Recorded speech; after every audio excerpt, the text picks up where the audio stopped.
everyone, welcome back. I'm Moiki, Swedish Whiskey Girl, and today I'm flying my little flag because it's Sweden's National Day. So of course today I'm celebrating a bit with Sweden, and what better than to do this with a Swedish whiskey. So the bottle I've chosen for this occasion is my Mackmyra Skördetid. Skördetid means harvest season in Swedish, and it is quite an interesting whiskey.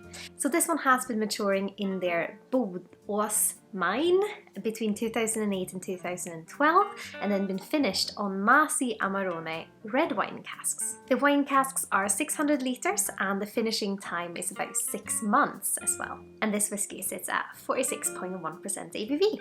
But that's not all we're going to do. We are of course going to sip this whiskey. I'm going to chat a bit about it as well. But then I've also, as you've probably seen in the intro, made a little rhubarb pie, a rhubarb crumble pie. So I thought it would be fitting just to have a little bit of a Swedish recipe with a bit of Swedish whiskey and pair them together at the end as well. But let's start with the whiskey.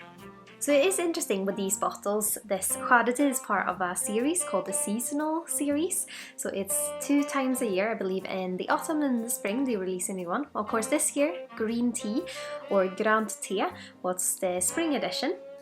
So a few more months and then we'll find out what the autumn one is this year. But let's start with having a nose.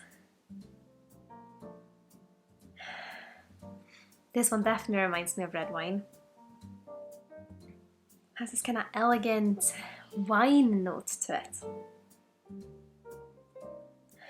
it. Quite dry aromas and quite like red and deep, quite cherry notes as well. Yeah, like fresh cherries, the kind of dark ones, when they're not too sweet. But it's this lovely Mackmyra sweetness, which is quite fruity. And it's always difficult to describe because it's just like this fruity undertone that you can kind of find in all the different Mackmyras. It's like a mixture between a pear sweetness and a kind of gummy bear sweetness, if that makes sense. Yeah, they're so interesting. I just love what Mackmyra's doing with their whiskies. And especially in times like these, of course, when I don't really know the next time I'm going to be able to see my family or go back to Sweden, it is nice to have a little sip of the home country in a glass, especially when it's this good. But let's have a little sip. Skål!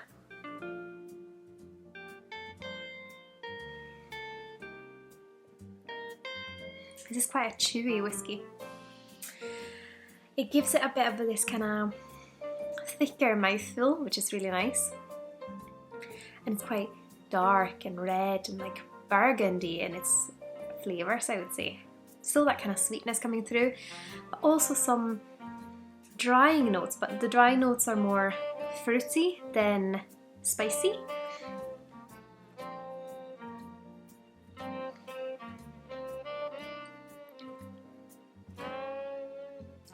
There's of course some oak and some tannins in there as well.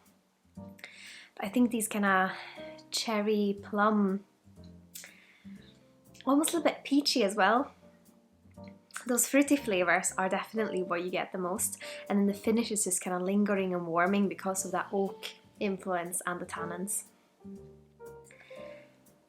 It feels, I'm almost surprised that it's not drier on the finish because it is still very mouth-watering.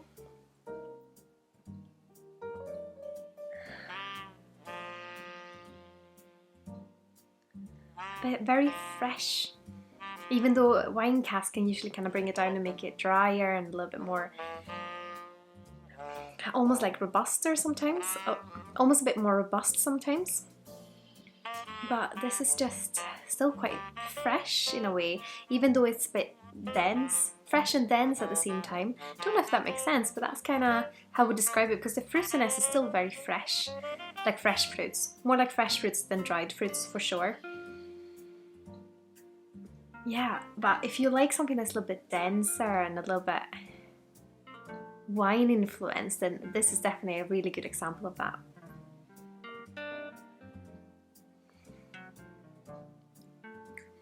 I always think when you have something like this, it would be really interesting to have this red wine, the Amarone from Masi Amarone. right next to trying the dram, just to kind of see the influences, because of course you can find so many different aromas and flavors in red wine depending on what the grape is and where it's from. So that would definitely be really interesting.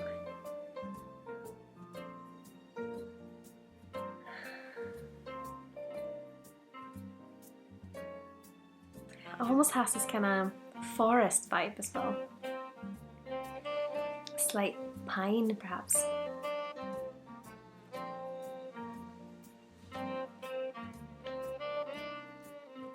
Yeah, but overall very fresh, very fruity, but darker fruits like burgundy coloured fruits, if that makes sense. And this lovely oak influence, and the tannins that are just a whiff of dryness, but then they go really mouth-watering as well. But let's have a little taste of the rhubarb crumble pie and see how it matches with this. So I've made this morning, all from scratch. So I made the rhubarb kind of marmalade to put in between the crumble, and also made some homemade vanilla custard. So let's have a bite. I've not tried it yet, so I really hope it's good.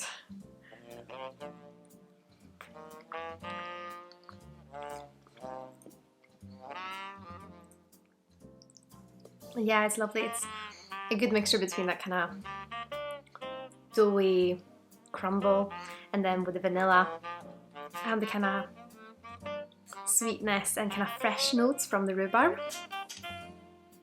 So let's have a little sip of this.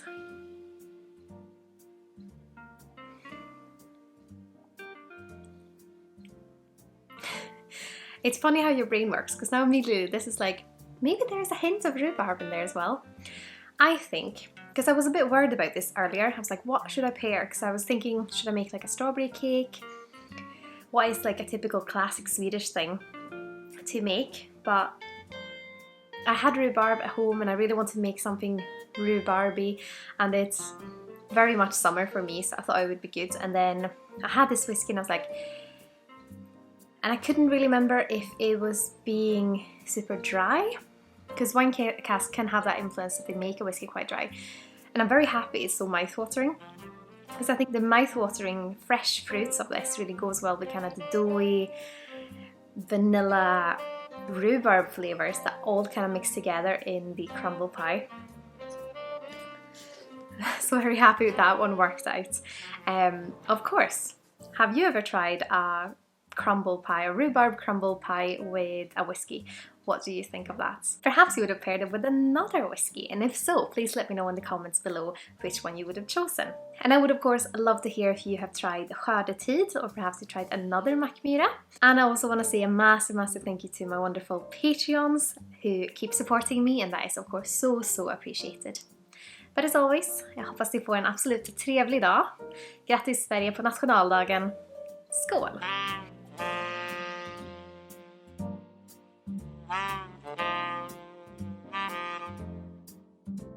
Thank